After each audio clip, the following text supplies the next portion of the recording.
жайын, жесі жайын толғаған, бүгінде жоқ күнде жайын күртөбек. Адамды Алланар мақсатпен жіберген, мақсатыңды танып сезіп білермен, ата-анадан бейіп қойған бармалын, қуыз кеуде топанбас көп білермен. Сені беді табылар деп басынан, сенген қойы тентек болды жасынан, ғибрат алып, ойға қалып байқап көр, оқиғаны баяндайын басынан. Сәлеметсіңдер ме балалар? Сәлеметсіз бе, мұғалім? Отырыңыздар. Бүгін түгел екенсіздер ғой. Өте жақсы. Ендеше сабағымызды бастайық. Бүгінгі сабақтың тақырыбы отбасылық құндылықтар. Сәлеметсіз бе, мұғалім? Ана отырған бала менің балам еді. Кірсем рұқсат бар. Әрине апа, кіріңіз.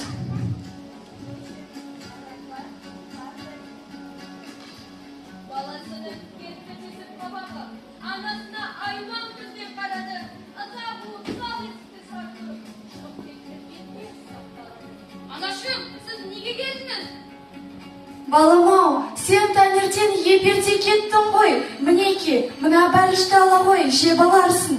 Жемеймін мен, қарным аш емес.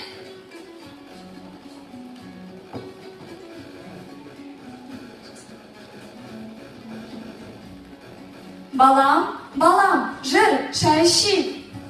Жоқ, мен қаққа қоқыстадым. Ой, қоя қойшы сол сабағымды.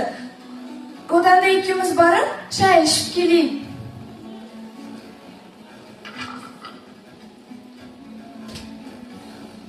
Анашым, сізге бір сұрақ қойсам бола ма? Ал құлыным, қоя қой. Анашым, сіз мектепке енді келмеңізші. Мен сізді соғып көргенде ұяламын. Балалар маған күледі.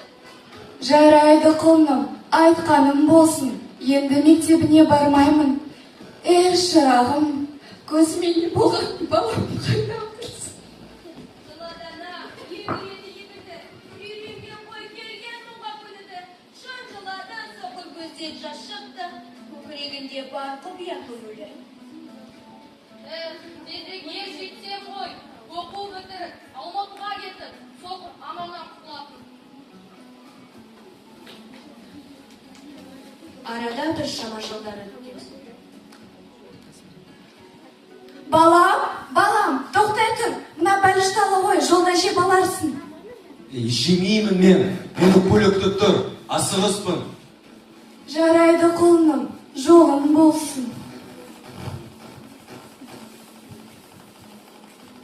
Сәлеметсіз бе апа, қалыңыз?